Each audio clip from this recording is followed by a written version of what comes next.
have to say, I'm really surprised that we got one of these things. But then, I suppose I really shouldn't be. I mean, everybody and their mother is supposed to be getting one of these things, right? Of course, I can't exactly say that I'm thrilled about it. It's not like the money grew on trees or anything. And you know that the government's going to be taking it back one way or another, and sooner than later. Granted, this is the closest thing to a tax return that we've seen in years, and so the real question that needs to be asked is, what to do with it? Deposit it in a bank. Use it to help pay our taxes? Maybe buy more toilet paper. Or spend it with reckless abandon. Okay, what to buy, what to buy.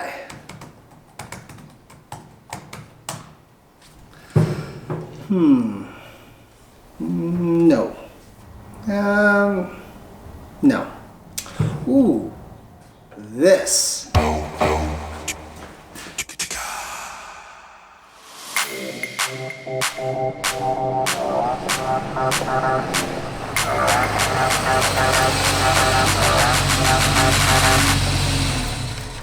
So, what do you think? This is what we decided to buy with our stimulus check, and as you can see, it's a 1993 Jeep YJ Wrangler in a Navajo turquoise metallic, complete with half doors and a 4-liter engine. With the exception of a small 2-inch lift to help clear these 31-inch all-terrain tires, this Jeep is essentially bone stock, just the way I like it. In spite of the fact that she's almost 30 years old, her paint actually looks surprisingly good. Her factory seats are completely whole. There aren't any holes in it. The dash is a dark gray, no fading, no cracks. And if you can believe it, she only has 119,000 miles on the odometer. Overall, the soft top is in pretty good condition, with the exception of the windows being a little bit fogged over. Really not that big of a deal. Also, the half doors, the uppers that this Jeep came with, they're just in okay condition. And you can see actually the driver's side is a little bit beat up. It's kind of got some duct tape on here where they did some repairs. Not that big of a deal, especially being that you can get a replaced top for about 300 bucks. But the best part about this Jeep is that it's totally rust-free. As you can see underneath the carpeting, it looks just as new as it did the day it was built. Let's go around front. Some real trouble spots on a Jeep this old. You'd normally find rust on the footwells. You can see here, no rust whatsoever. No leaks from the heater core like you would normally find. Everything looks fantastic. If you take a look underneath the Jeep on the frame rails, all the way to the back of the Jeep, no rust whatsoever. Except for maybe a little surface rust, which is no big deal. This thing is totally straight, totally solid, no accidents. Even the skid plates on this thing, both the gas tank and the transfer case, are totally straight. The muffler is straight. It makes me wonder if this thing has ever been wheeled. So how about we take this thing out for a ride?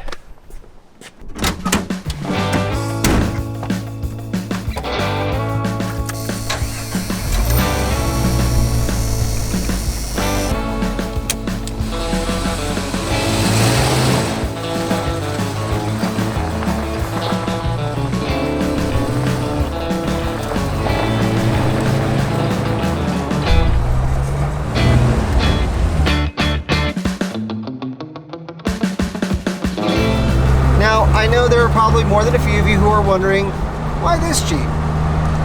And the simple answer is, we've never owned a YJ before.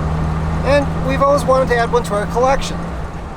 As far as why this particular YJ goes, well, it met all of our requirements. It was priced right, it had relatively low miles for how old it is, it's mostly stock, it came with half doors, and maybe most importantly, it came with a fuel-injected 4-liter high-output engine.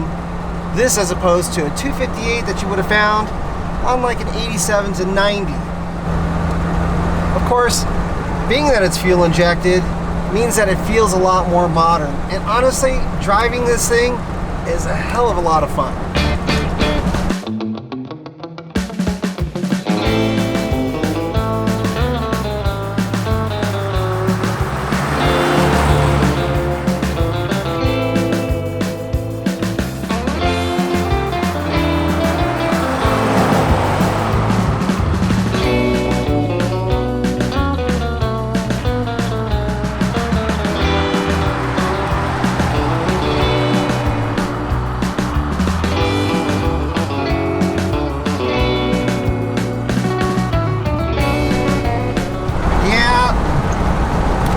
know, as much as I love our Gladiator, our JL, who can forget our JK Moby?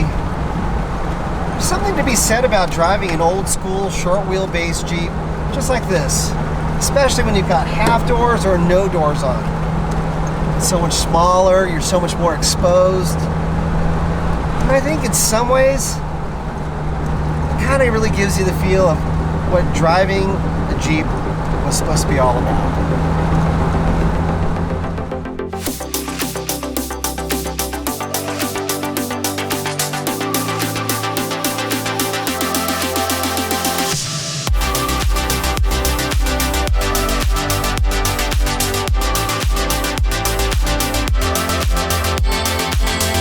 And there you have it, the newest member of the Wayalife family, a Jeep YJ Wrangler.